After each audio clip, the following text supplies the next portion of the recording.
Hello, hello, hello. Let's get right started. Okay, 1 second. I need to hide. I chose your chart. I moved you up probably 5 spots. I just wasn't feeling the other ones. Hold up. Where'd it go? Hold on, hold on, hold on, hold on, hold on.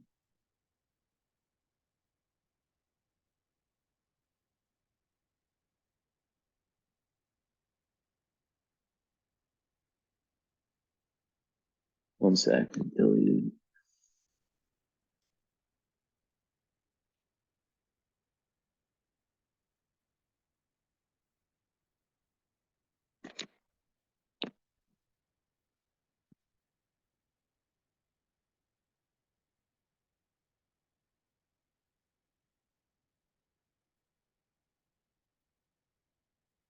Uh,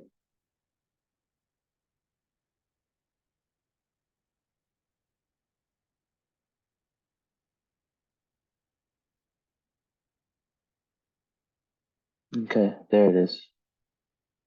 Actually, no, I need to edit.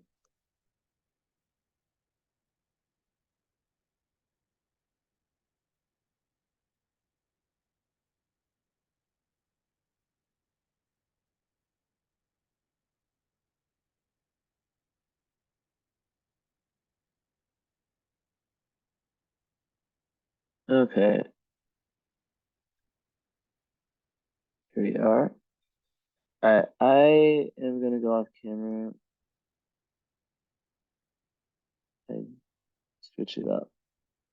Just did the whole last one with the camera on me. It's not better or worse. It's just how I'm feeling. And if I'm feeling like, being off camera, it's because the reading will benefit. That's all I care about at the end of the day. It's how good the reading is. But I always come on. You know, sometimes I like to start the reading like, being in that position of just meditating, sitting, closing my eyes. Sometimes I'll turn the lights off in here and just get real, real deep, real, real deep.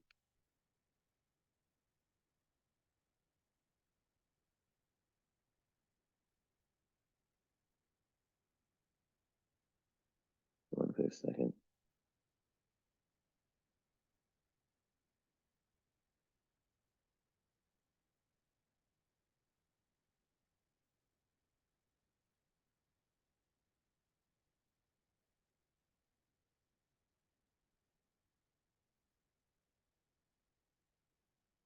Okay. All right. So welcome to your reading. So today we have a 29-degree Aquarius Sun conjunct Pallas, and we've got that beautiful conjunction in Pisces, Jupiter and Venus. Wow. That day you were born must have been a beautiful day, because any day that Venus and Jupiter are meeting together in the peaceful sign of Pisces, are you kidding me?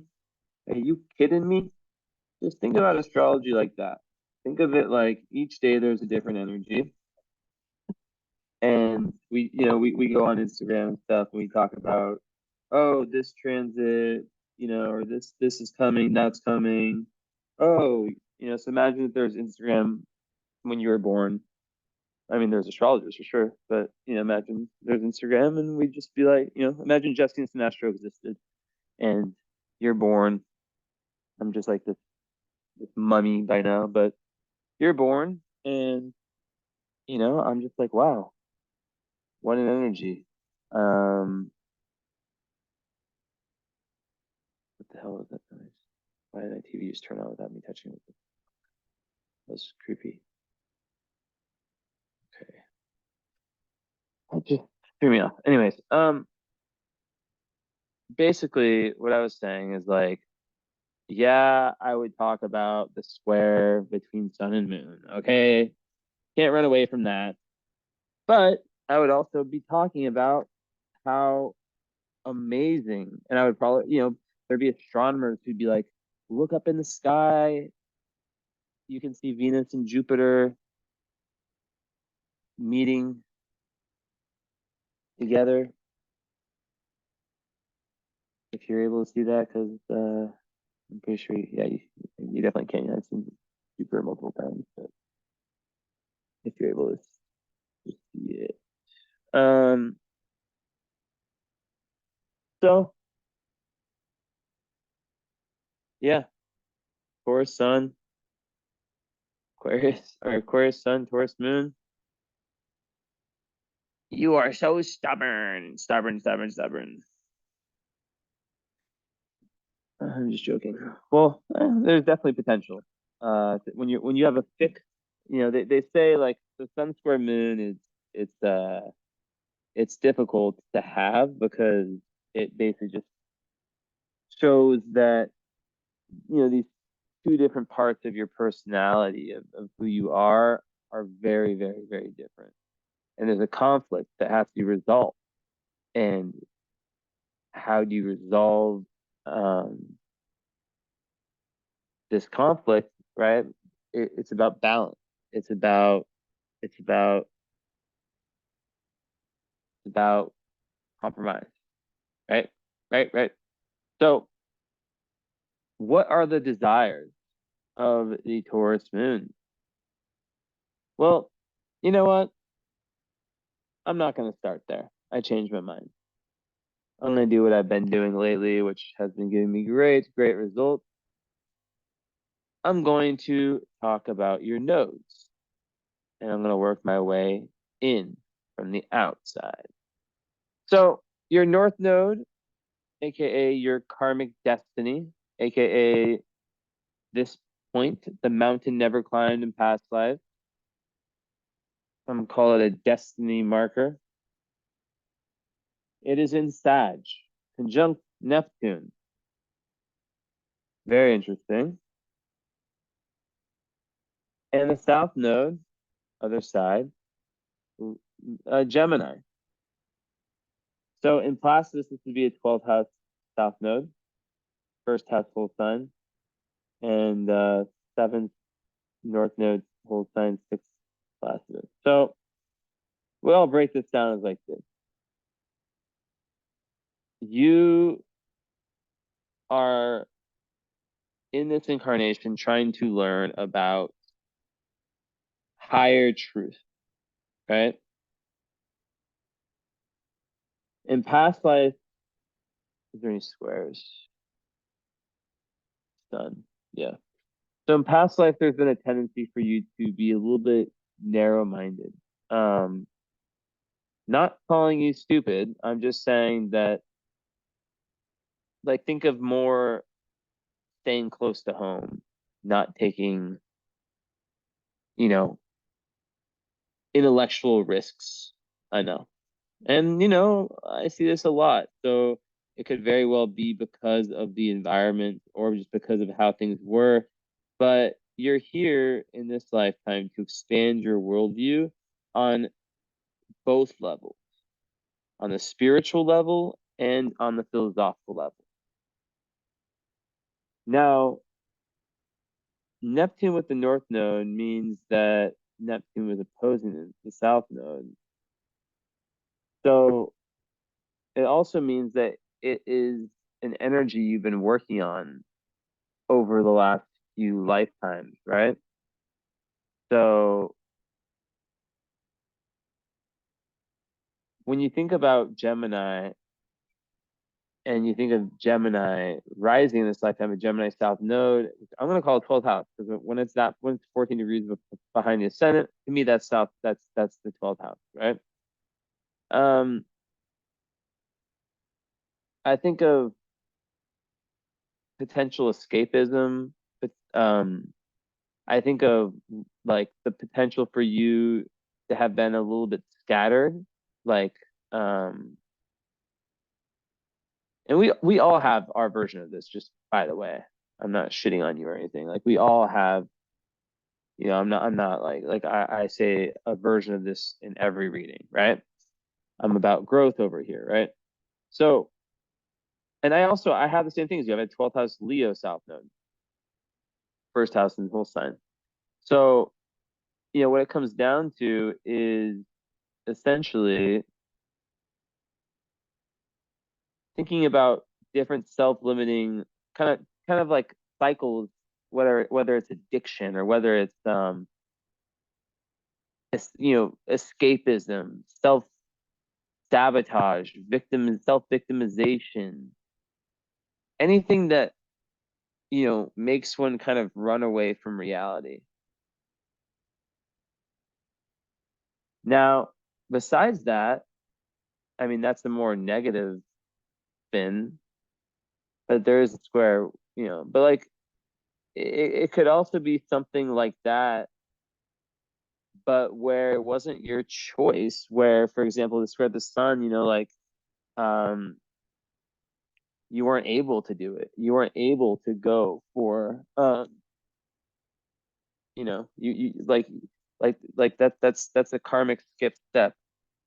And, it's like you're trying in this lifetime to really resolve this nodal act, this north node, south node thing, right? And it makes this life the critical one for the resolution of the unresolved material. Um, and then in this lifetime, it's like this repeat, right? And it's like a core part of your individuality, your sense of meaning, all that stuff, right? It's very much like the hero's journey type vibe. Um,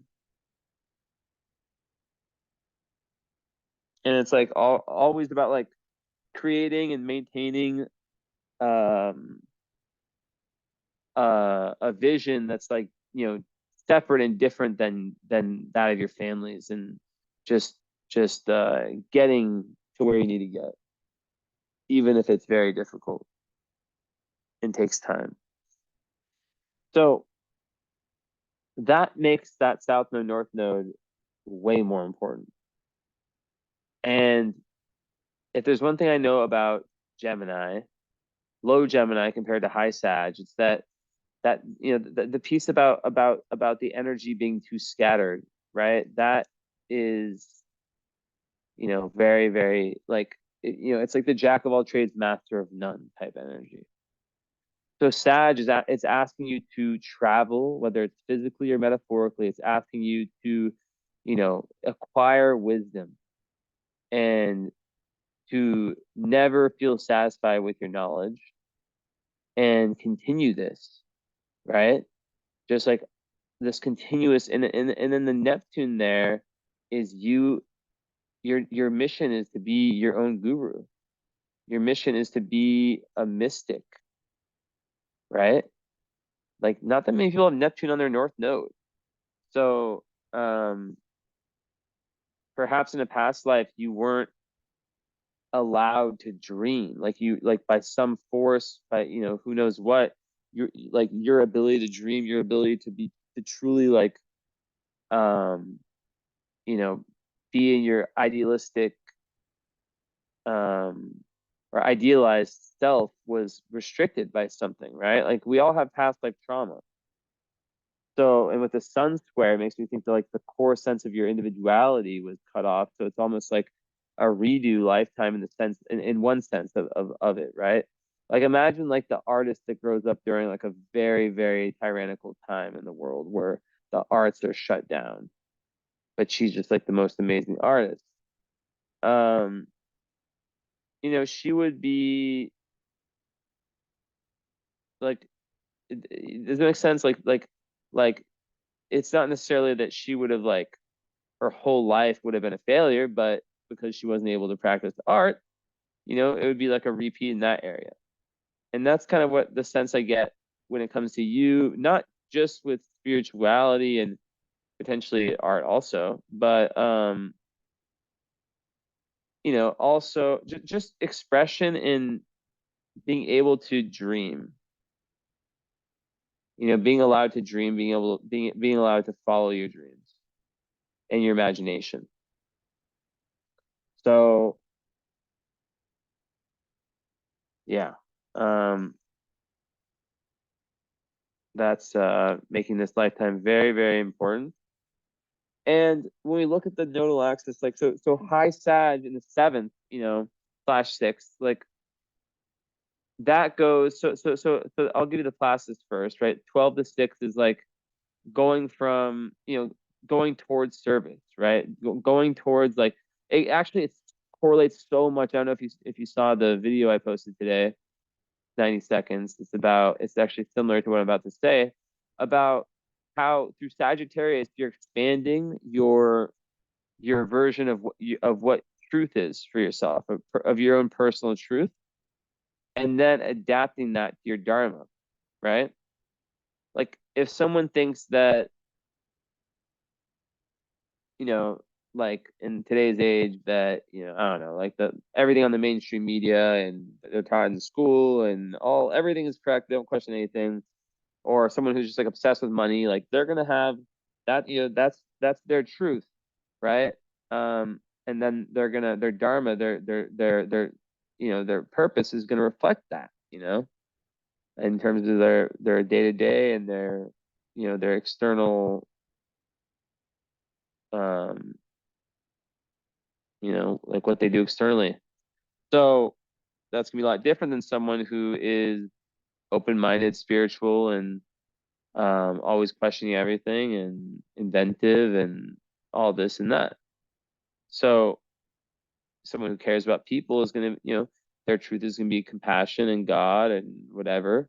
So they're going to, be very, very, they're gonna be, that they would be healers. So that's what I'm saying for your chart, right? It's like, um, there's a big part of it that's really asking to be of service. Now, 12th house moon is often a mother wound, often, right? Um, if it's not a mother wound, because it could be in the 11th house in Placidus, and it is well aspected, um, there's a level of, just regardless, like most likely, like a lot of times parents are divorced with the square, and it just speaks to like that need to kind of like decide for yourself the direction. So, you know, South Node of Gemini, sometimes I think of like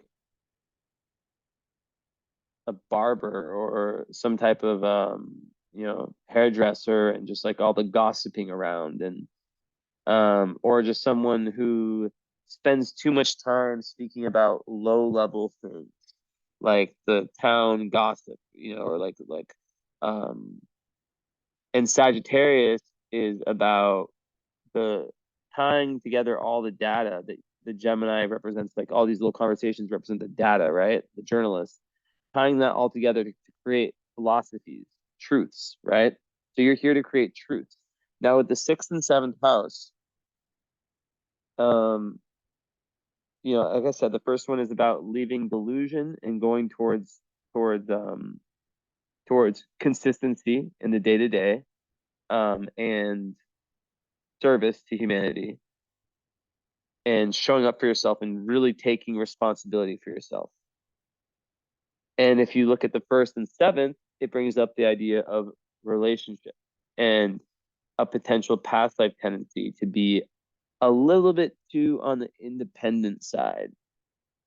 Um,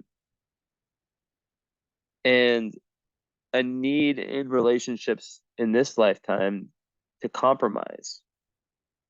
So, I think also seventh house Sag could be some karma related to, potentially a partner or a business partner, you know, someone really important, or someone's really important from a faraway place. It could, be clients also, but Neptune there is I'll talk about that later when I talk about the romance. But yeah, so Sun 29 degrees. It's the anorectic, I can never say this word. anorectic degree, and basically it is the end of the cycle, and it's kind of like the final boss. So you'll be tested, there'll be a lot of fate in your life. There'll be a lot of of times where um, you know, you're very, very comfortable in the energy of Aquarius, right? It's something that, but like sometimes it's already a fixed energy. Your moon's in fixed Earth, so that can create a lot of stubbornness, and that's why the most difficult sun square moon is the fixed ones, right? Aquarius, Scorpio, Leo, Taurus. So, because the Aquarius part wants to, you know, it wants to, it's all about freedom. It's all about individuality. It's all about,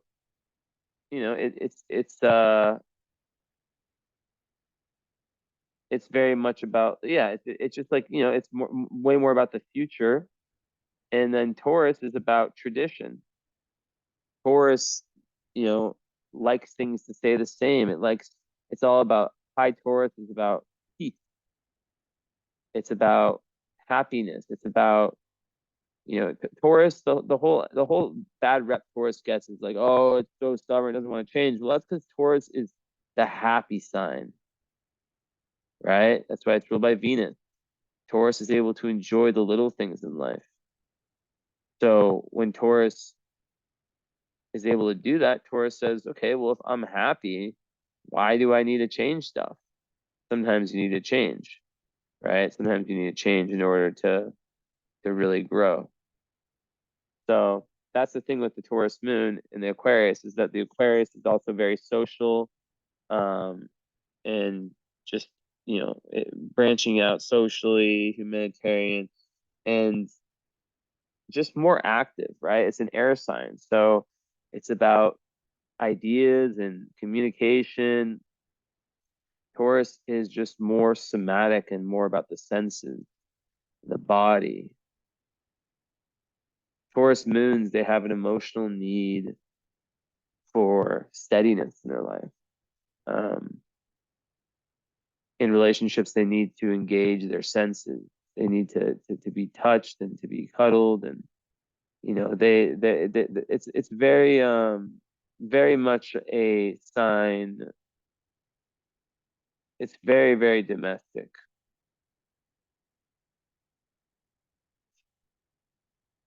So when you kind of compare that with Aquarius, Aquarius is about individualization.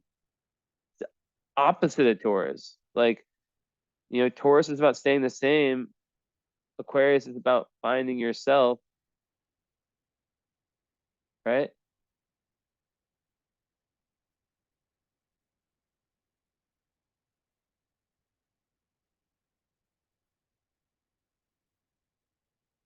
Just staying the same versus finding yourself. I mean, does it get more different?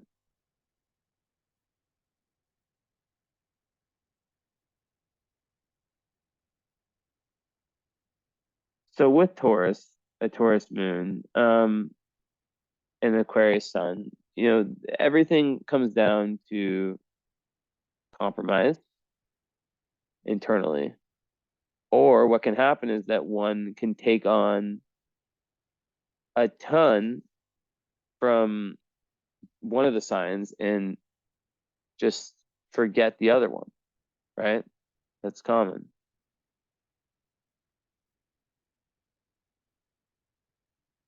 So how to counteract that? Feeding both mouths is what I call it. So feeding the Taurus mouth is feeding that need, that emotional need for comfort, that emotional need for, for the finer things in life, and for just enjoying every day. And it's very, what I love about Taurus is about the present moment. A lot of energy, future, it's past, Taurus is just here. It's simple, you know, it's a simple energy.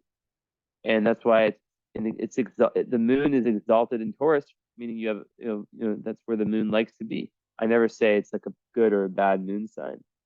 I don't like to use that language, but that's what it is, right?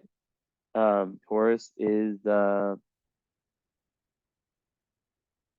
it's exalted there. So why would it be? Because the moon is about comfort and Taurus is about comfort too. And the moon represents your inner environment and how you live within yourself. And Taurus is like, it's a match made in heaven.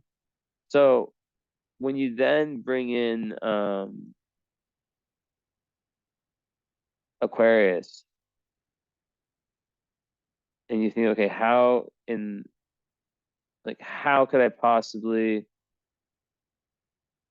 feed both mouths?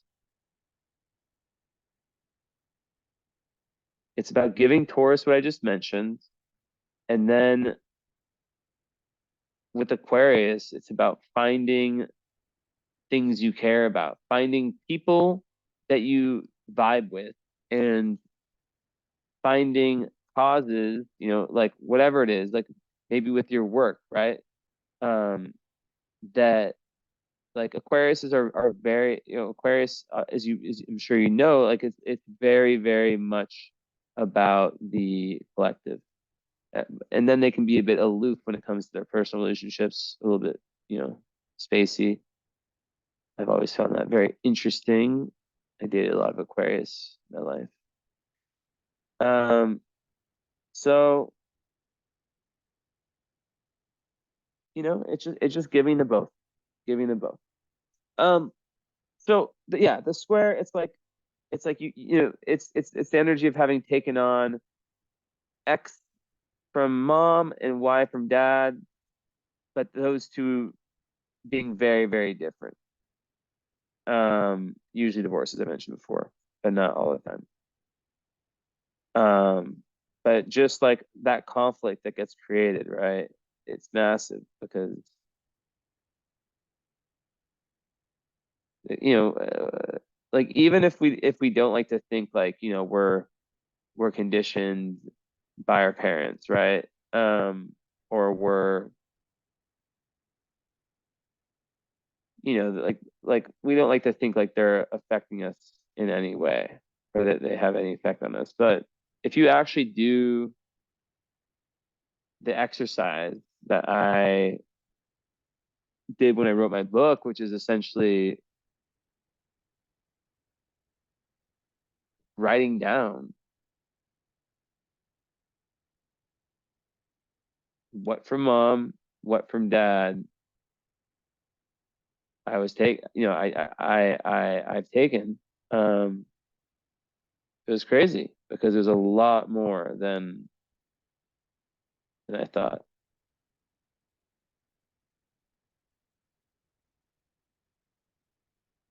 A lot more. So, when you start to see that, you're just like, all right, this is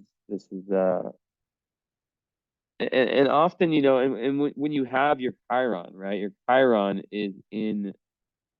it's in Aries, right? And we look and there's not many hard aspects in your chart, which is what's so interesting. Um, am I missing out on any?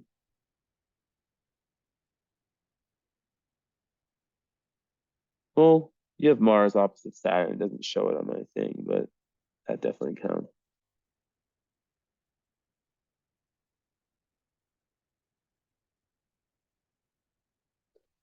Well, so the thing with Chiron and Aries is that as a Sag, as a Sag, a Sagger, Sag North Noder, that's fire energy, right? And let me see. Do you have no fire in your chart? And this is actually something I see a good amount with clients is that they don't have any supporting energies Like, yeah, you have, you know, let's see, what's that trine?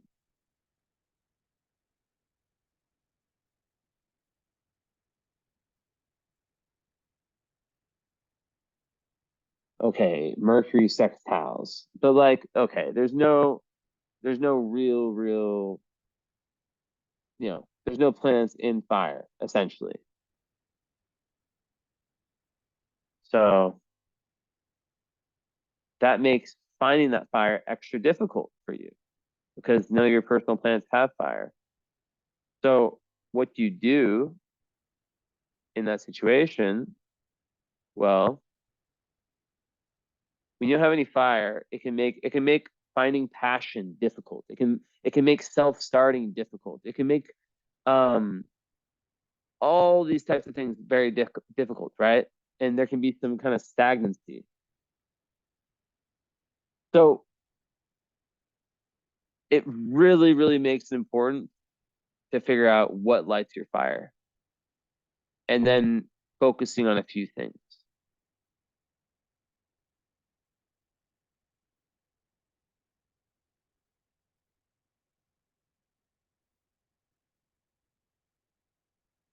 Hold on just a second, sorry.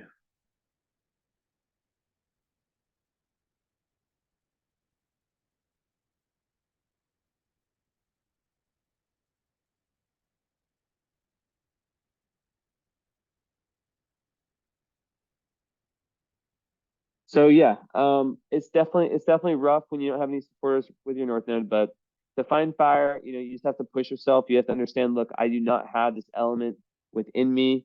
I need to, I need to push myself. Um, I need to really, really dig deep.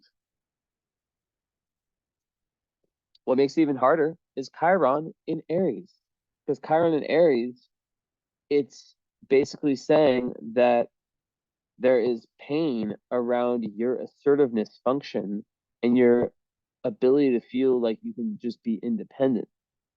Like Aries is, so it's like a lot, but like pain, but also healing, right? That's where the healing is. The healing is where the pain is. That's Chiron. So by going into that and facing that, that's where the answers are. Now, it's not simple, and it's in the 11th house too, which brings up friends and how there could be some pain from different friendships, different groups you're a part of, and as an Aquarius, which is Aquarius is a sign that rules all those things. 11th house, it's difficult. Um, so the fact that your North Node is in Sag in the seventh, it could be through like a romantic partner that has some fire in their chart that gets things moving. Um, but it could also be, when you're being of service, as I was saying before, with the sixth house. Um, I definitely think that, as I was saying earlier, this beautiful beneficial like conjunction that just creates everything from luck to popularity. It's in the 10th house too. So that is the best thing possible for someone's career. Um, but having Jupiter and Black Lilith on the midheaven is interesting because that's like someone that could be like a professional witch or just like someone that works really, who portrays the Black Moon Lilith energy to the masses.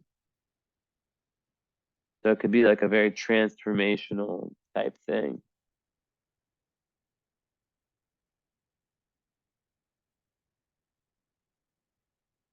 But it could also reflect, in Pisces that there could be some fears around really, really pursuing career. But then again, your sun is right on your midheaven. So that's usually a pretty strong indication that um, that you are really meant to whatever your path is, like dharma wise, career wise, like it's exactly what I was saying before in the video.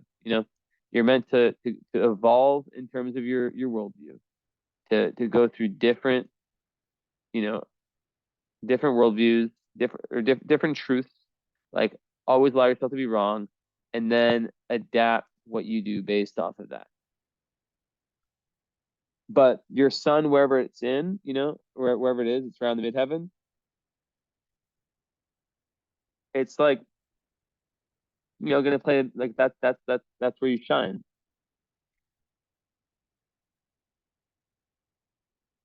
So a lot of times, 10th house midheaven's not always, but I've seen quite a few who have quite powerful fathers, or fathers who at least played. But I've like almost given up on like the mother father stuff, not because I'm like wrong like a lot. It's just like it's unpredictable. But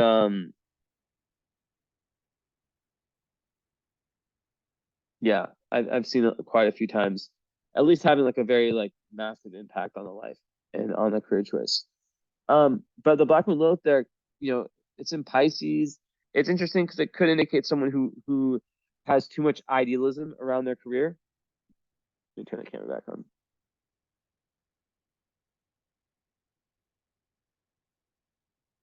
So yeah, there could be like some like over idealism and like some fears, some like escapism, like when it comes to the career, or there can be a level of like the Venus and Jupiter attracting too much good, and um almost like having all these opportunities but being complacent potentially. But having Venus and Jupiter in the 10th house with your sun right there, it's literally saying like, as long as you don't fall into the trap of Black Wheels and Pisces, which is to run away from reality and escape, that you will have all the blessings with respect to your dharma and your career. Meaning the right people, even potentially meeting love, finding love, in your career. And remember, like I read the chart the same way, read it to a 25-year-old, to a 30-year-old, to 35, 40. I don't change it up. I don't look at any photos. I don't know anything. Hmm. Um, I mean, your moon is well aspected, like really, really well aspected, which usually speaks to a good relationship with the mother. But like the 12th house moon usually speaks to a bad relationship with the mother. So I don't know what to say about that. But then it would be 11th house moon in Placidus, so it would be, yeah. But having Venus, and Jupiter, those two together, are they doing anything else? No. But still, I mean, that's amazing that they're sextile, like those two, the Venus and Jupiter team, are sextiling your moon. So that's gonna add all kinds of like emotional like charm. It makes someone very pleasing in relationships, the Venus, and very social, and just someone who's just positive. And that's also with Jupiter: generosity, kindness, optimism on a very internal level. When things get tough, being able to see the big picture and being able to navigate through tough times with this, that well of optimism that's internal. Moon trine Mars, that's about assertiveness and being able to take action and motivate yourself, which helps out your lack of fire. It's very linked to self-confidence. That would probably be one of the placements that if I had a post like, posts of self-confidence, I would have Moon trine Mars on there for sure. Because people with that, like they can recognize, like they can feel like a challenge come up and recognize it and just take it. Um, they feel these opportunities and these challenges, and they rise to the rise to the challenge, they rise to the opportunity. Besides that, there's nothing. But you have a 22-degree moon. I'm not someone who's really that big into degree theory. Um, However, I know 22 degrees is definitely one that I work with, and um, it is a Capricornian degree, so it could have been like tough emotional times up until like the Saturn return, 29 and a half, 30, maybe after 31, things, could have been easier. But I'm not, like I said, I'm not like someone who's studied degree theory deeply. I mean, I looked into it and just it didn't strike me as correct. Like it just didn't strike me as something I really wanted to dig into deeper at that time. I just think there's a lot more important things, but I'm not saying that it's bullshit or anything like that. Like I don't have my opinion. So sun wise, not only so it's conjunct Black Moon Lilith, which is very fascinating. It's on the midheaven, as I said before, and it's with Pallas, so it has these conjunctions, very random ones. The sun midheaven person is like potentially they're here to make their mark on the world, right? It's about like legacy, whatever profession or career path, which is so interesting because like 29 Aquarius is for the people, but it's also technology, collective, like being there for the collective. But yeah, but then the midheaven in Pisces is about compassion and about sacrifice. It's about the greater good. I can't believe you have the midheaven there. I'm like looking at this crazy midheaven, Black Moon Lilith at 1 Pisces, then at 29 Aquarius, there's the Sun and Pallas. I'm just like, what the actual and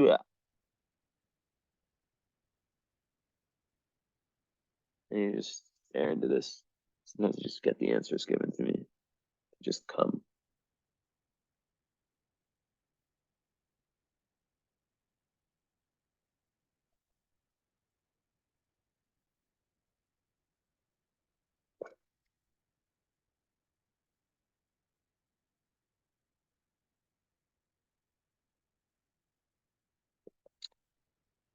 So it's definitely like the sun part on the midheaven. That's the part that's most obvious. It's very much like a very fortunate position. When you were born, the sun was, it was 12:57. The sun was, was at the highest point in the sky essentially. And, it just makes someone want to leave, like I said, leave a legacy. They want to, like the limelight. They want to, it's very ambitious, right? So sometimes there can be an overemphasis on career. And then others, see that person as usually powerful and, oh, here's my little Esme. Thanks for coming. Help me, please. Look at the part that I need to look at. No, Esme, you're fired. Why'd you do that? You're fired if you do it again. Esme, come on, baby. Please, please, please, please, please look at the planet I'm supposed to look at. Why are you so distracted? Okay.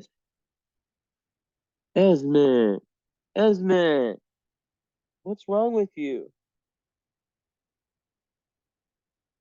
Fine, go away. Maybe you need to calm down here. What? Meow? Esme?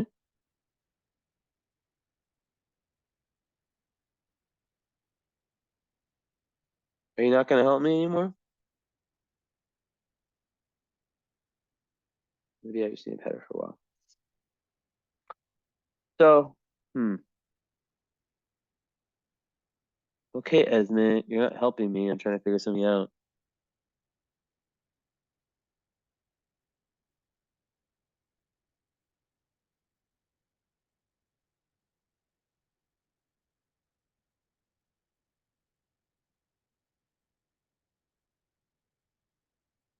Yeah, I think I have an idea.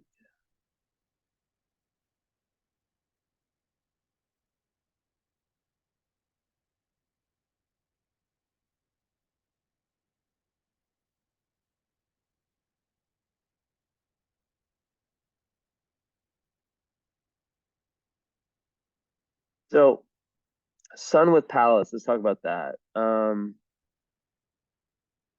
That is very it creates someone who at 20 degrees is like a master planner. It's like think of a chess player, right?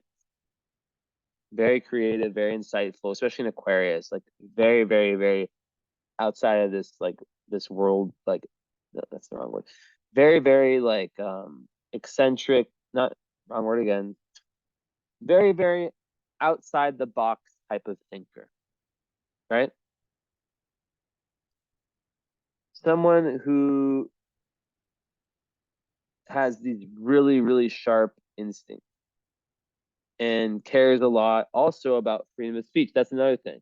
Aquarius loves, you know, freedom of speech and all kinds of freedom, and they love space and they love to, you know, they're all about, like I said, individualization. So that's like the big question of Taurus. Taurus, going back to that, Taurus Aquarius, it's like, how can one part be all about individualization while another part is about kind of staying the same more? How do those two work? And my answer would be compromise. Some parts, you know, like still individuating, but not compromising on the parts of you that, you know, and it's not like that's all Taurus is about. Taurus is it's not it's also about beauty. It's also about you know, it's like about peace, right? All these things. It's just that's the conflict I see. And one's active, one's passive, right? So just giving, you know, feeding both now. That's all I'm saying. Maybe it's like staying in one weekend, for example, just as an example, what it'd be like one weekend staying in and couch potato, and the next one just going out with friends nonstop, you know? Or one night, yeah, I don't know, one night of each. So,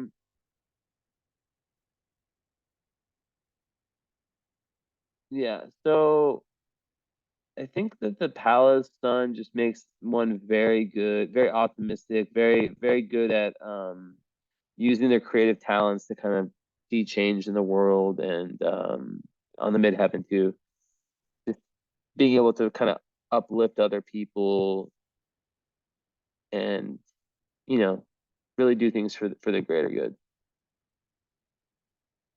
and have this, like I said, strategic mind. Because it really is like the integration of like intellectual abilities and personal identity, right? So there's lots of purpose, and, you know, like I said, like that real talent for strategic thinking and problem solving too.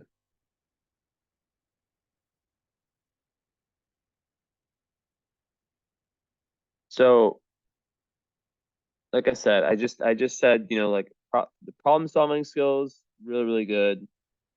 Um, it's really good for communication skills in relationships. So, that's another thing. And it's also just great for career, especially on the midheaven, right? Because it, like I said, it combines intelligence and personal charisma. Or did I say that? Well, it does. So yeah, and then of course creative expression. You know, it's very, like I said, it's very artistic, very creative.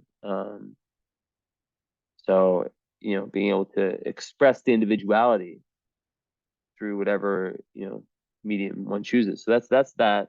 Now, I'm wondering about the Black Moon Lilith. Um, I'm trying to think because maybe I should go back to my eyes closed.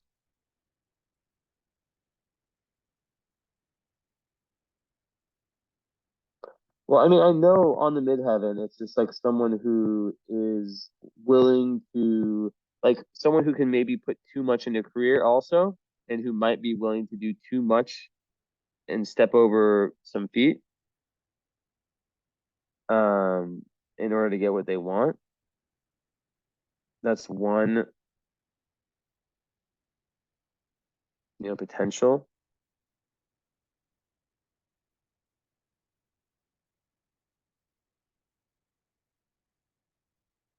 I think it can make one. I think it can make one kind of like it really. it can make one very rebellious and kind of a misfit in how they're perceived um by like the grand public, but also can bring a lot of power, like, and especially understanding power dynamics. And there's a level of controversy. Yeah, that's what I was trying to think of, right? And kind of being like a world changer, breaking down boundaries.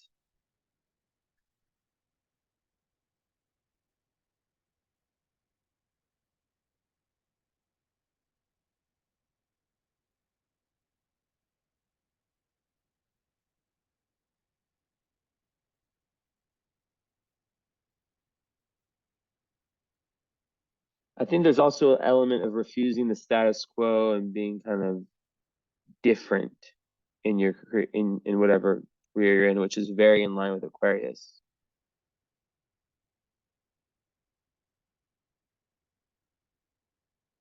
And there's an ability to really be in line with Aquarius, which is that authenticity as a leader.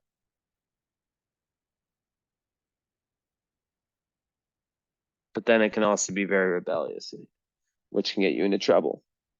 But because you have Jupiter and Venus there, those are your guardian angels. You're able to take more risks than most. So Sun with Lilith is just a leader, very strong feminine energy, charisma. Um,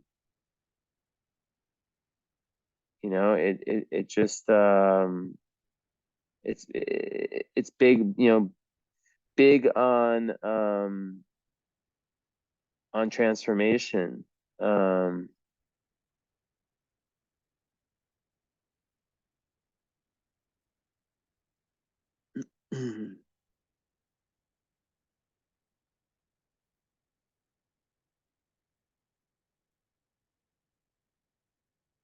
just puzzling, 4 planets.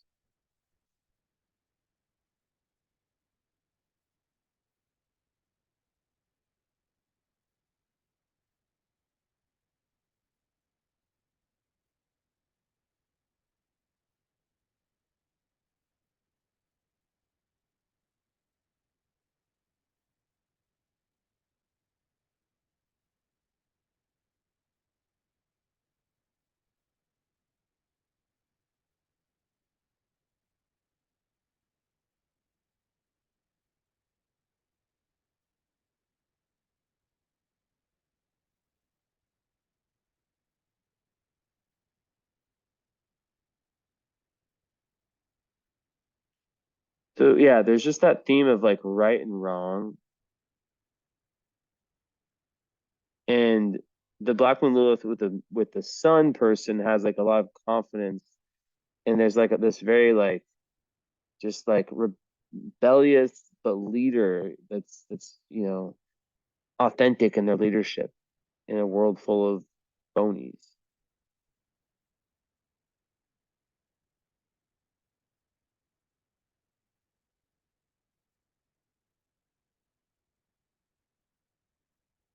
And there's definitely something with the family there too, and feeling like an outcast at some point. So establishing like that strong bond, with family, with the roots is very, very important for that placement. Um,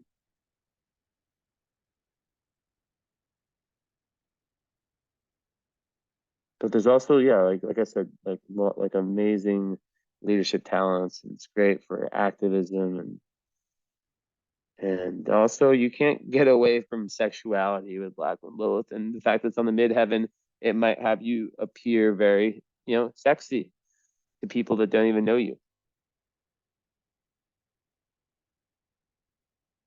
Um, and okay, so your sun is only trine, which I love that aspect, by the way. I love sun trine Uranus. Why do I love it? Well, unlike sun square Uranus, which, can make people kind of,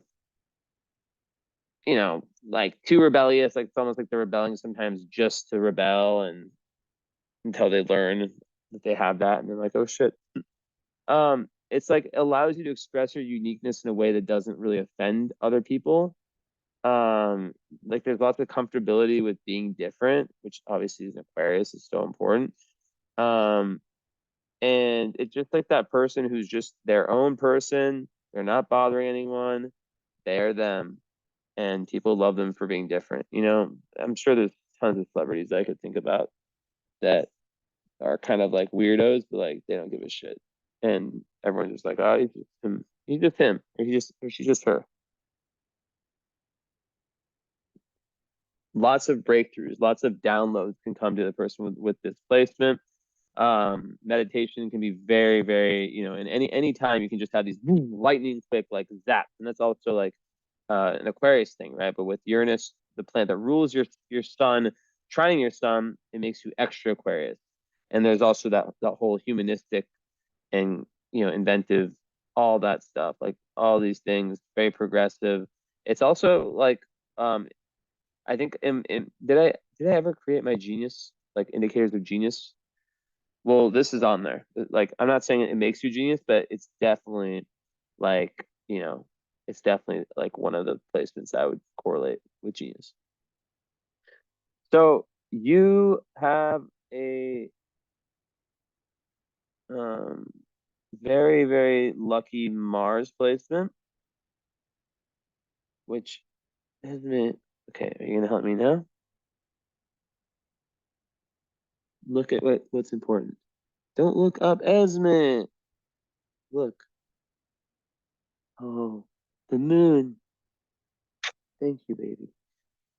So she looked. She actually did. So she wants me to go in about your 12th house moon. I thought I talked about it enough. Did I? Did I, Esme? I guess not. Well, a lot of people I know 12th house moons have, weak influence of the mom in their house. But they're also like they can also be very big loners. Like they can be big recluses. Um, they like to just be in their secret world, in their retreat. Um, if they and this is what's interesting, actually, thank you, Esme, for reminding me of this, because your sun is in the most public place possible in the midheaven. But people with 12th house moons a lot of times they suffer if they take too public of a if their lifestyle is too public or if they're in the public eye too much.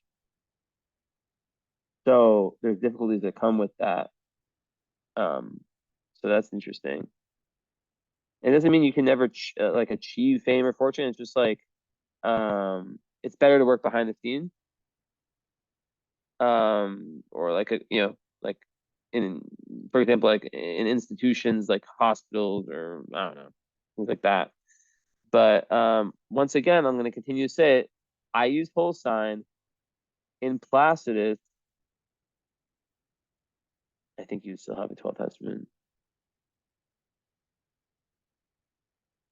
How did I realize it?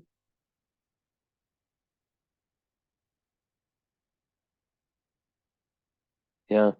So that's an interesting one.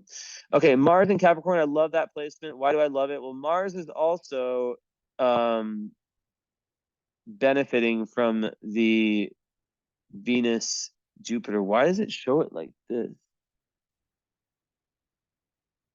Oh, I see. There's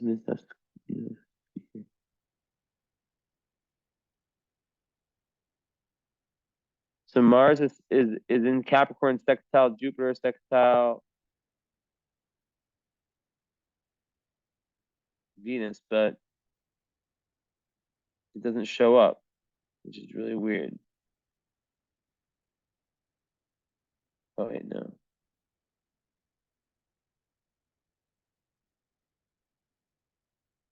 So Venus, that is so weird. Why would it not show up?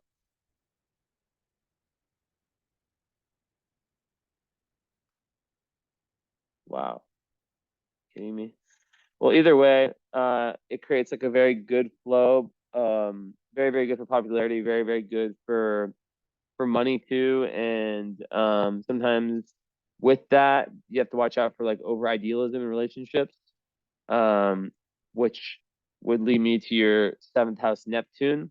But before that, Mars sextile Jupiter is a really great placement. You have a lot of the very like, I don't want to call them easy, but like the smooth flowing aspects, right? Because Mars sextile Jupiter, there's lots of opportunities to achieve goals, and it gives a high energy level, whatever is required to reach the goals. In terms of weaknesses, right? So you have Venus conjunct Jupiter. So that like with love, like that just creates so much luck in terms of the partners you would meet. If that's incorrect, then I don't know anything about astrology. Although this is the thing. This is why I take that back. Neptune in the seventh house is the placement that so many of my clients have around rose-colored glasses in love, over idealization, not catching on to red flags. I've seen it a lot. So, also with perfectionism towards a partner, right?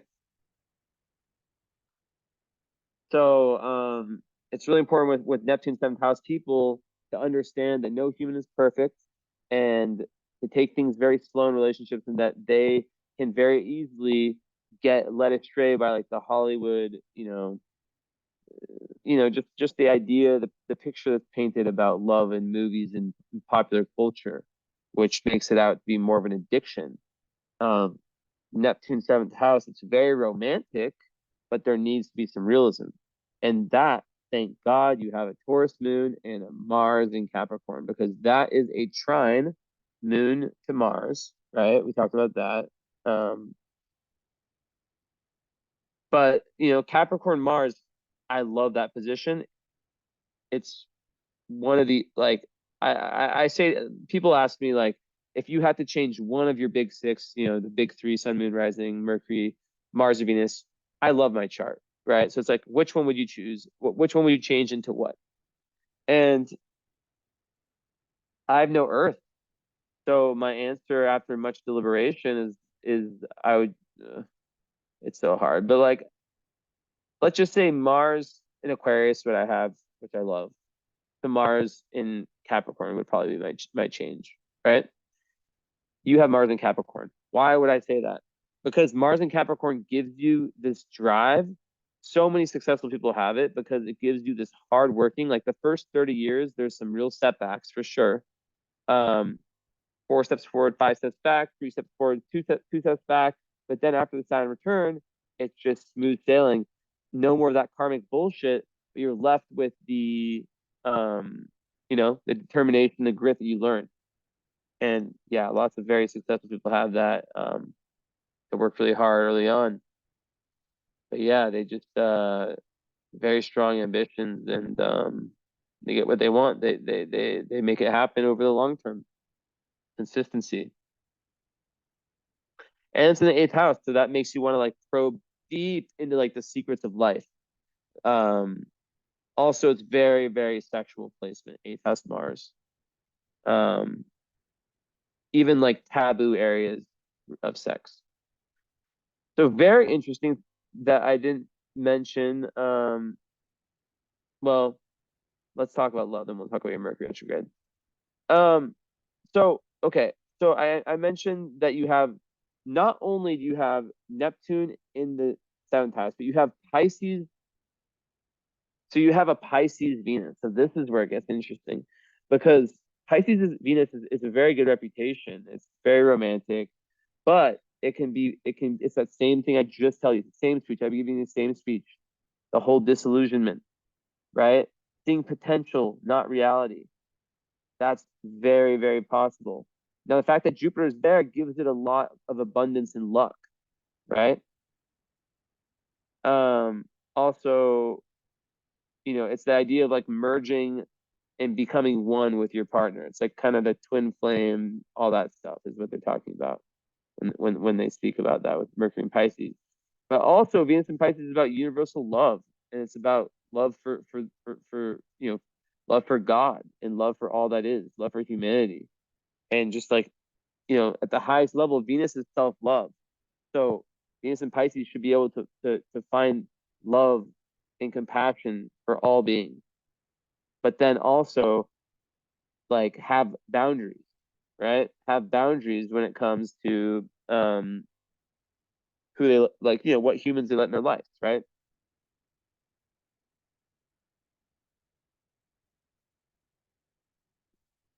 It's also unbelievable. Oh my God, this conjunction is so good for the arts.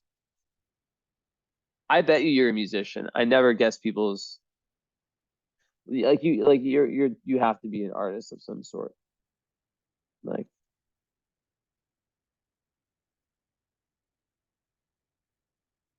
I mean, it's very likely that you're not, because not a lot of people, even the most talented, pursue arts, but like at least tell me that you have that natural talent, or that you have like an innate, really good appreciation for it, really high level.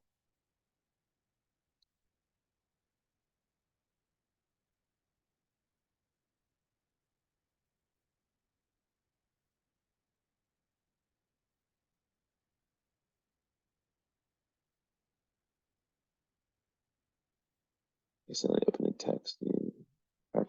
Okay. So yeah, but being the Taurus, and and the Earth energy you have, that's very grounding energy, right? It's very consistent day after day energy, which is really nice, because Aquarius sometimes can float up in the sky, but the Taurus will bring you down. That is really helping you be realistic. Taurus is so good at being realistic. So is Capricorn. It's so down in business. So that actually gives me lots of hope that you can have blend the realism with the romance. But I've seen some I've seen some bad charts, and then some bad charts when it comes to that. Okay. Sorry, I'm scratching my nose. Okay, so Mercury is in retrograde in Aquarius. That is a very like interesting placement, and it's also sextile Neptune trine Pluto. So what we have here is Mercury in retrograde is basically referring to your thought process, your communication, all that being pushed inward.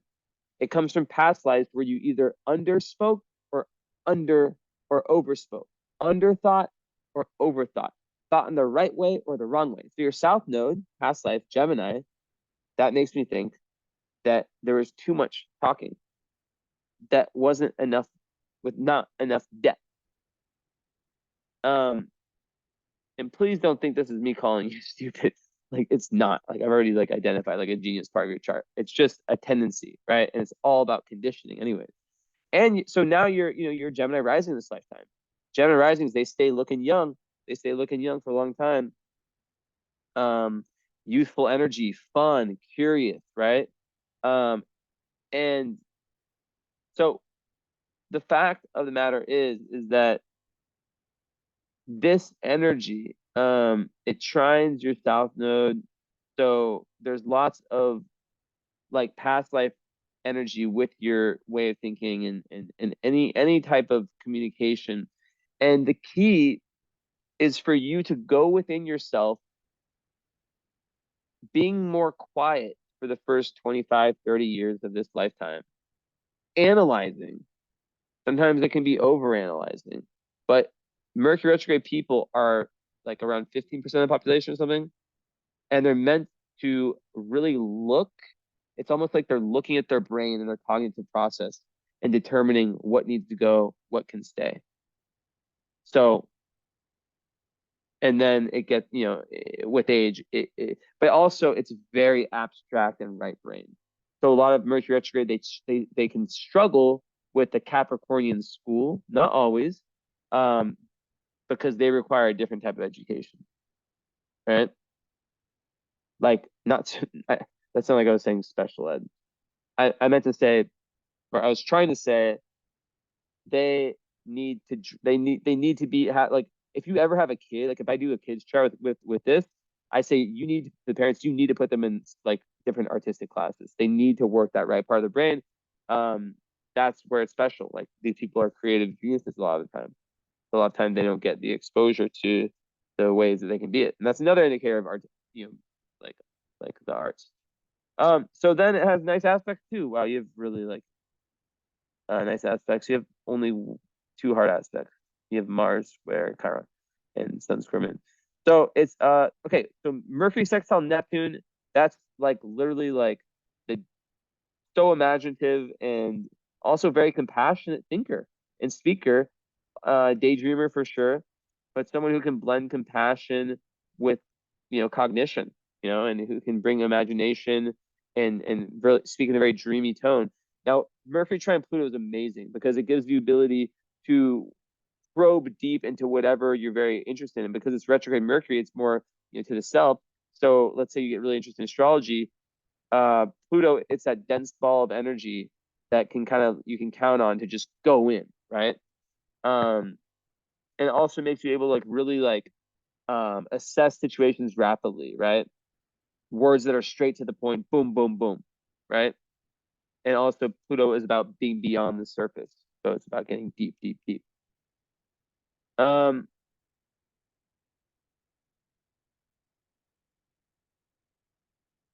so Pluto in the fifth, like I said, Gemini rising, very curious. I'm gonna go Pluto in the fifth in a second. I'm gonna talk about this. I get this weird kick. My mom calls it a kick. Okay, so Gemini rising, like I said, it's a very fun person, sometimes very talkative. Um, they just are so social. They're fun. My girlfriend's that, so I know it well. They keep this very youthful energy, as I just said, right? Mercury rules the chart. The Mercury retrograde rules this chart, so it makes it even stronger. Mercury. Um, Sometimes Mercury retrograde people like journaling, like getting the stuff from within out is so important, right? Um, and also sometimes they can project like past life versions of people in their actual life. They can as they no, not right now. I'm being too cancer clingy. They can project like past life versions of who this person used to be on them in the present life. It's crazy. Okay, so with love, like I said, like there's tons of romantic energy mixed with this ground energy, but your Juno is in Aries. So that is what you're attracted to, which 11th house Aries is like, someone who is strong, independent. Like it's the most masculine sign, Aries, right? Assertive, action based, no bullshit. This is how it is type energy, right? Um, and also in 11th house, it just speaks about how friendship becomes important in relationships also. Like even if it's just like being in a couple where you can go out with other couples, um, just socializing with your partner in general is important, right? But yeah, so mixed with the Venus energy in Pisces, it's the most romantic two souls becoming one. I already talked about it. Um, as an Aquarius, just regardless, you need space. You need your alone time. Uh, every Aquarius I know, like they need freedom and they just hate cleanliness, right? Um, and yeah, and then there's that grounded energy, but then there's that potential for falling for, like for being over idealizing the wrong people. So I don't know. I kind of like it. I kind of like how they all blend together. It's like a grounded kind of like romantic energy. Um, so Saturn is in the second. We'll just go through this direction. So that is a difficult one for self-esteem. It can make someone, and also for money.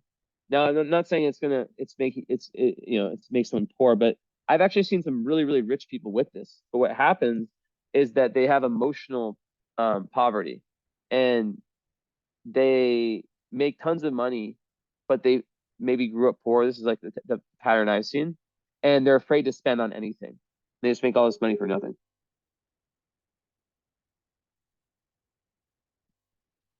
Okay, not for nothing, but like one person, it's literally for nothing because there's no kids. He just doesn't spend shit. It's crazy. Um, So also, it can have a difficult, like after 30 could have been like a big release time for your self-esteem. Um, and yeah, it just takes hard work to like real ability to really build something great, like also in the business world or like in the world of, like with success. But it can create someone who's like too critical on themselves. So they have to really, really not be like that. Part of fortune in the fourth in Virgo. That's interesting. So that's kind of saying like your flow state, you at your best, your joy state is when you are being of service and when you are organizing your life and when you are very healthy physically, emotionally, spiritually, all that. Um, and also when you're in touch with your inner self, when you have that spiritual relationship with your inner self.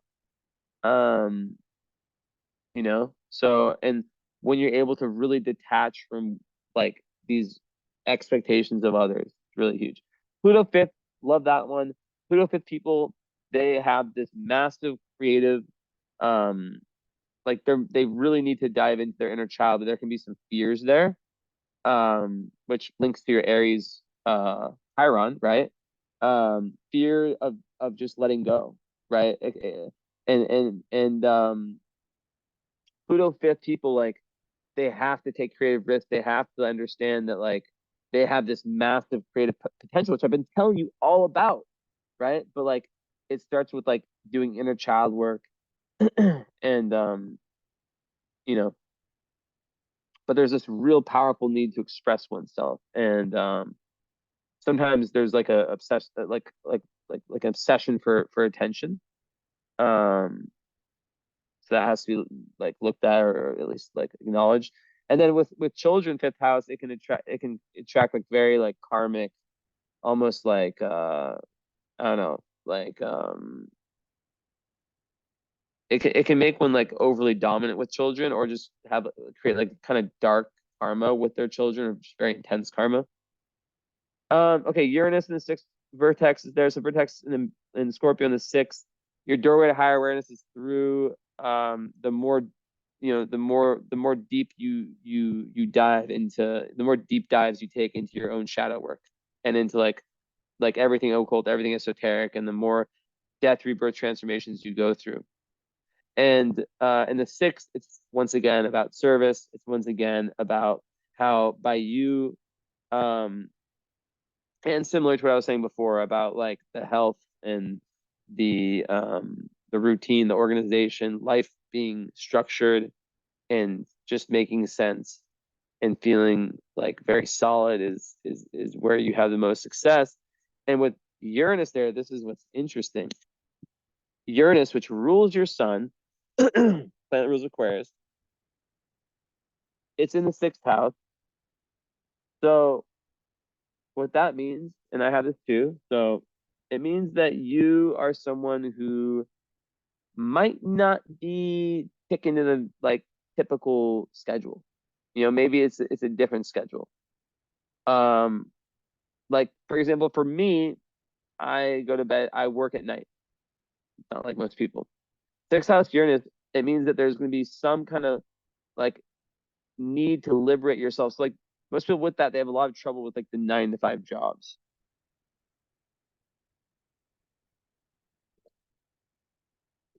Also, they could be, animals could be very liberating. My cat just looked at me as I said that.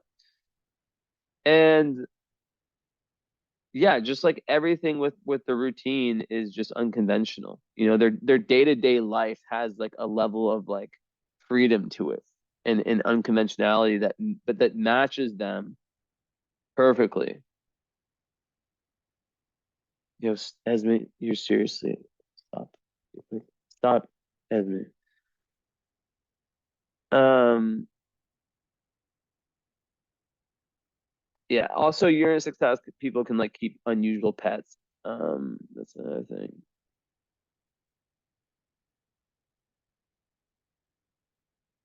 Hold on.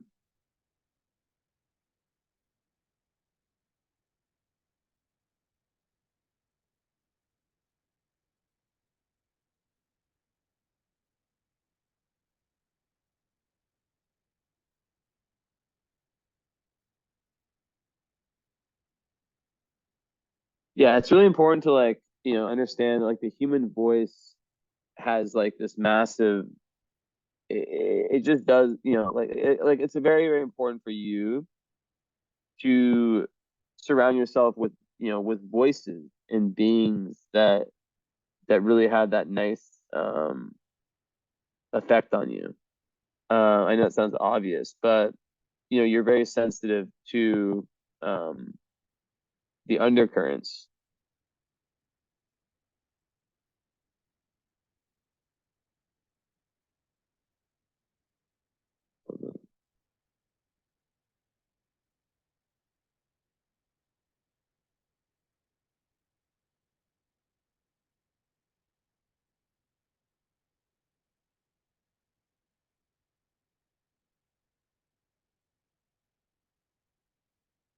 Okay. Um, Esme, what are you doing? You lost your toy again. Esme, why do you keep losing your toy? Anything? Ouch. All right. Mm,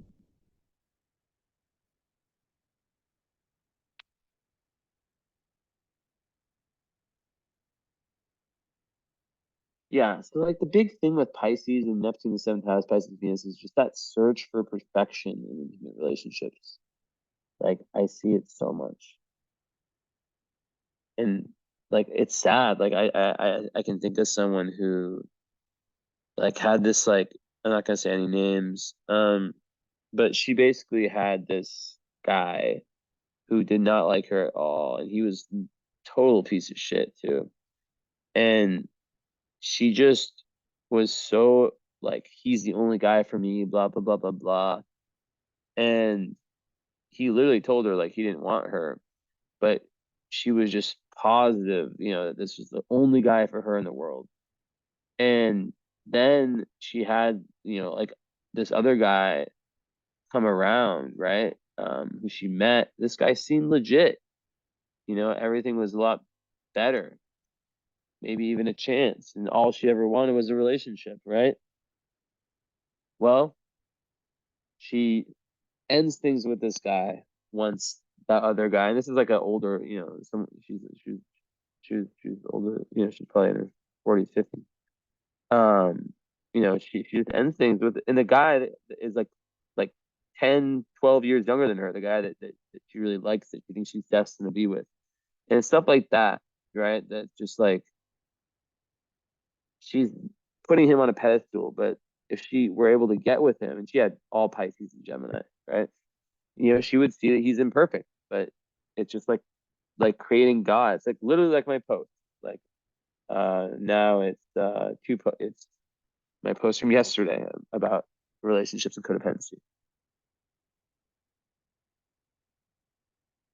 So Vesta is in the ninth. That's nice because that gives you like a very structured, very very structured and focused on discovering the higher truths in life. So,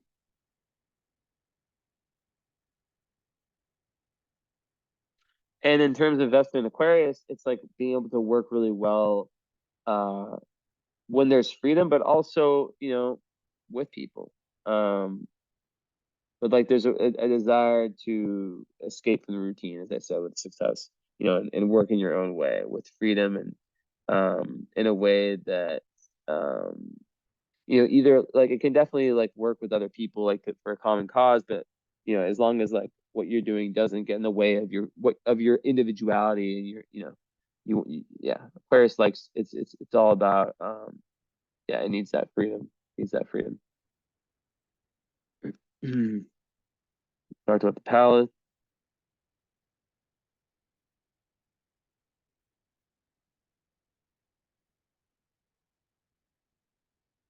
So Sirius is in also in Aries. It's like a second moon, but way less important, obviously. But like that's kind of like how I explain it. So Sirius, Aries 11th. So Sirius in Aries, it's like you feel cared for, you feel nurtured, or you let's say you nurture when you nurture by I can't fucking talk right now. basically you feel nurtured when other people allow you to be independent and do your thing, right? Which sounds very, very Aquarius, doesn't it? And then you're able to nurture in the same way. Make sense? Like you're able to, do a really good job at um, giving giving that same freedom, and even in a relationship, like um, keeping keeping each other's independence.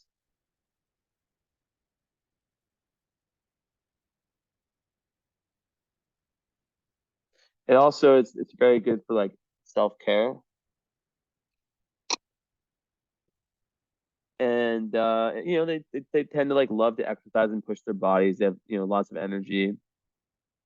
Um, so at the end of the day, like Aries and Aries, like they definitely want someone who will provide them like with care, even if they're not like the best at asking for it. But like the Pisces, eh, yeah, maybe the Taurus is good at that.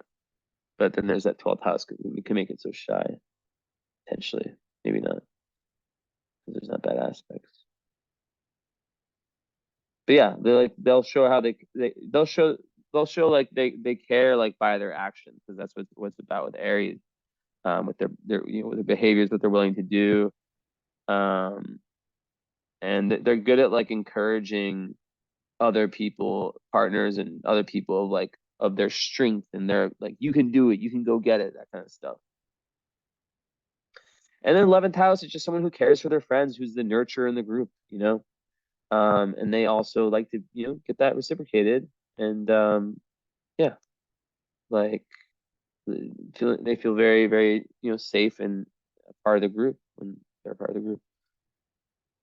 All right, let's open up this show. Oh yeah, actually no, Mars square Chiron. Didn't talk about that. So that speaks to like very much with what I've been saying. Difficulty with being assertive, which is the Chiron in Aries.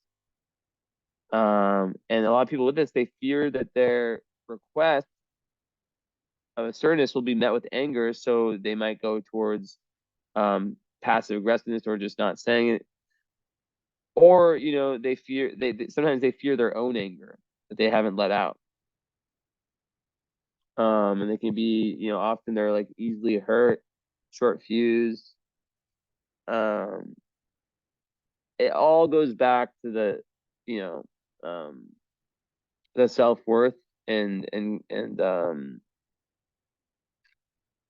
just the mindfulness, right? Being able to sit with because having Jupiter and Pisces gives you this ultimate spiritual ability, this mystical ability, right? And Venus too. So, you know, um, leaning into those energies is amazing, and it makes you so intuitive, right?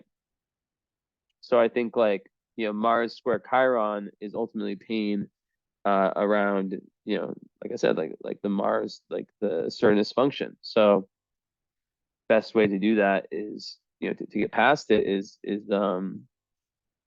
you know, is becoming aware of how it shows up, and just getting really good at communicating assertively.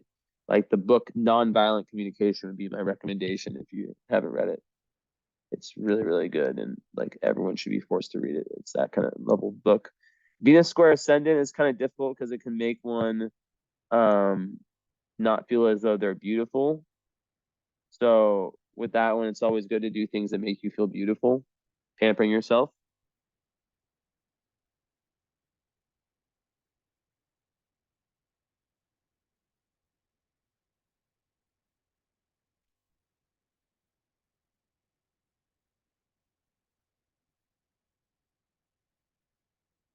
And Uranus trines your midheaven, so that makes you really want freedom with your career slash your dharma, like whatever you're doing for the public, in the public eye. Like with your contribution to society, right? And a lot of people with that, even though it's a Pisces, it's mutable. So it's like definitely potential for career changes. I could totally, yeah, with Mercury trining it for sure. Okay, let's look at this. Let's see anything.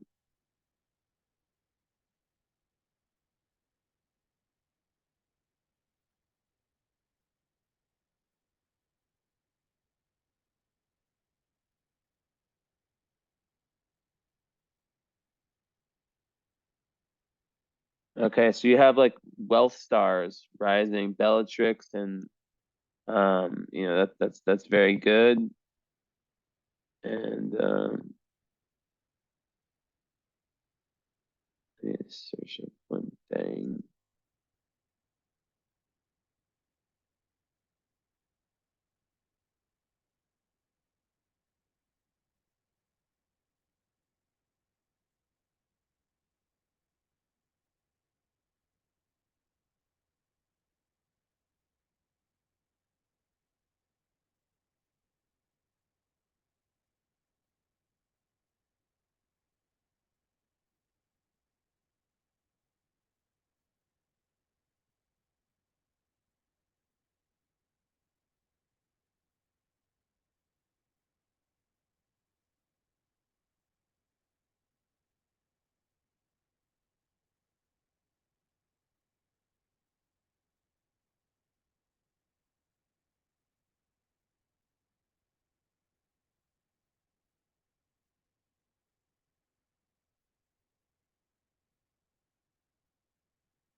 So you have Hades, the asteroid on your moon, and I've been looking for stuff about it. It says it represents deep karma, that which is old and in need of purification and clearing. So it's like your emotions, like the emotion side, emotional self. Eradication in some sense as well. It can also show where in the current lifetime one cannot face certain things, as well um, as the attitude toward the ugly and evil, and what characterizes both of them. Um, and there's a criminality to Hades. Um, Unethical, violent, villainous. It has some relationship to death, of course, but mostly it's lesser glamorous aspects rather than the goth counterculture undertakers, morticians, and forensic investigators. It's an ongoing study. So yeah, I mean, look, with an asteroid like Hades, it's not like I barely have this on my list. There's a reason why I couldn't tell you right away, like, huh. And then, you have child. So I'm just gonna pile them all up. Oh my God, look what you have. You have, oh my God, this is crazy. So you have, you have your Jupiter and your Venus together, right? In Pisces. You have Urania with them, and Urania is the asteroid of astrology. Like I joked in my last reading before yours, I joked, I was like, yeah, like, I was like, watch, you're gonna have Urania on your midheaven, and it's gonna show that you're meant to be an astrologer. You have it on your Jupiter and your Venus in Pisces. That is crazy. Literally, like I'm not just saying this. Astrology could be part of your path or something that you should really look into. And it's not like one of those other ones, like some of these it's like not just astrology. And you have wealth stars, Capella, Bellatrix, like on your ascendant. So that's really good. But yeah, astrology stuff is very interesting. Is that Hecate on your IC, literally IC and Lilith, both of the witch, two of the three. Well, yeah, you have all of the witch all three of the which asteroids on two on your IC, one on your midheaven. You are a witch. I'm sorry, you are a witch. Hecate and Lilith, the asteroid Lilith, both on your IC, meaning you come from a lineage of witches. That's so cool. So yeah, your relationships also will be very transformational, very intense. I would imagine with the Union and Pluto.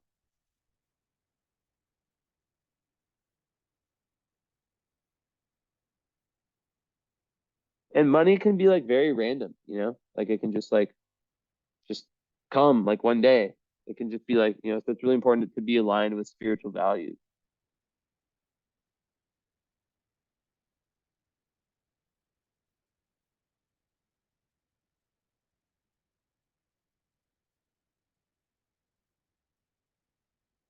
Oh my God.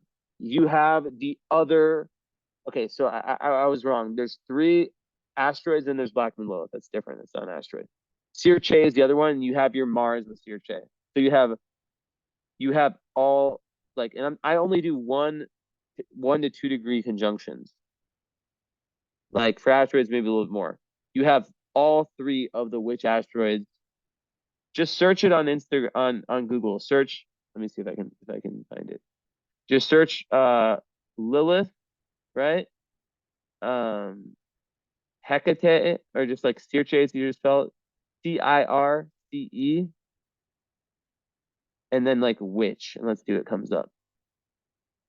Yeah. So it is the second one. It's by the darkpixieastrology.com. It's called Astrology's Witches, Lilith, Circe, and Hecate. Click on that and read that. And it just talks about like, you know, you have all of those in your chart. I'm not going to go into it because it's a lot about potions and herbs and just all that stuff. And it's just not a coincidence that I see that and Urania being activated. Because these asteroids, they need to be activated. They don't just work if they're in a house. Anyone who thinks that is wrong. And you have Fomalhaut pretty close to your midheaven, one of the royal stars. I mean, it's less than 2 degrees, so we count it. It's there.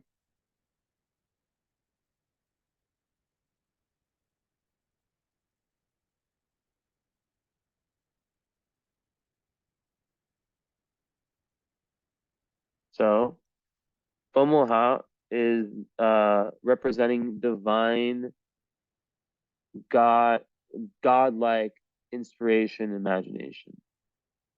So it's not so close, but you know, it's one of the four royal stars of Persia, and it's a big deal to have one. And you have one on in ascendant and midheaven are the two most important. You have one on your midheaven under two, you know, around 2 degrees. So it's not so close, but still works. And you know, it's great and lasting honors, is what it says with midheaven conjunct Fomalhaut. Favor from dignitaries of the church, a splendid, illustrious life, glorious, mighty, and commanding nature. Um, that's not the best.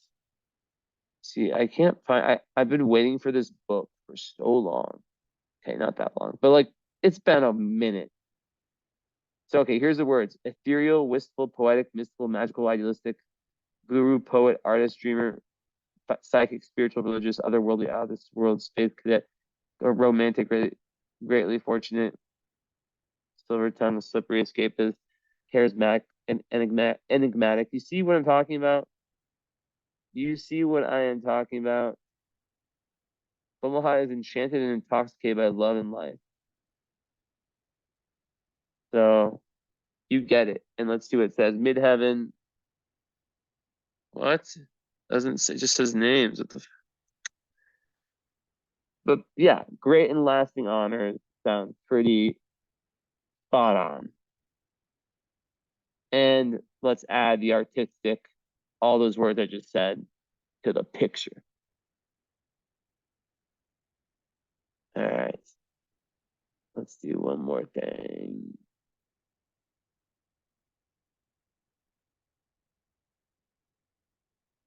My phone scared me.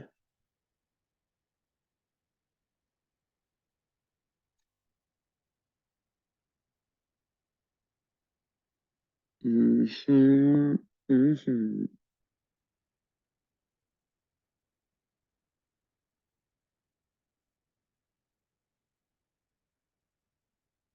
Hmm. Also, Chiron sextiles your midheaven. So, career, healing.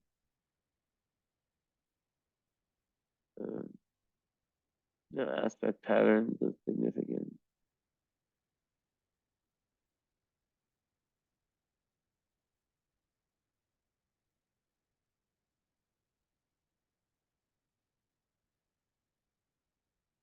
All right. That's, oh, let me get my announcement. So, um, yeah, I literally did yours so far ahead. Like, I'm gonna count how many people I skipped. One, two, three, four, five, six, wait, seven. So I skipped 8 people to do yours for no reason. Um, because yeah, I just did it, you know. So what I'm gonna tell you is that yeah, it could have easily been like 2 weeks more, but you know, maybe you're meant to get it today. Who knows? But you know, your chart's not a difficult chart, but like the thing is, it's really important to take advantage of the talents we have. And um, there are obviously some difficult parts to your chart, you know. Um, so the way astrology works, I don't know how much you know. Basically, this is your natal chart. We're gonna have a follow-up session whenever you're ready. That's an hour live on Zoom. It's not a long wait like this. We just find a time that works for both of us.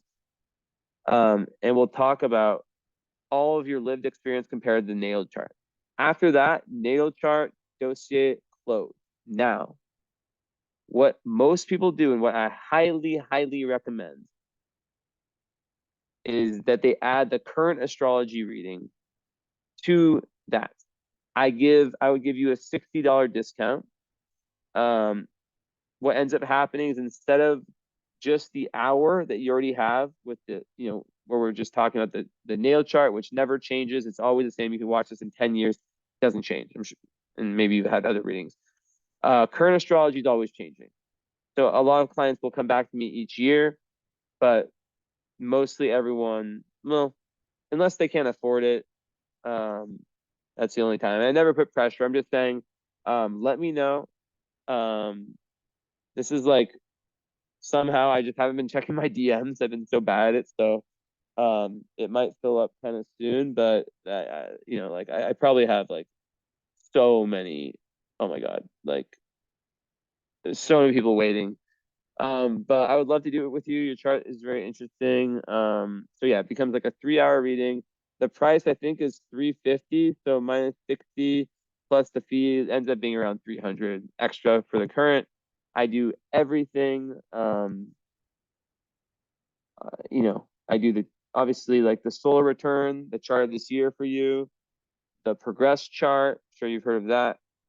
The transits, like if you had, I don't know, Pluto square your moon, transit Pluto, like your life would be going crazy. Or if you're like me, Neptune on your sun, house ingress, you know, like so much stuff. Solar arc, progressed moon cycle. It's and I make it all make sense. That's what I do. I make it all make sense and tie it to your life. So let me know if you want to do that or if you want to just stick to the follow-up.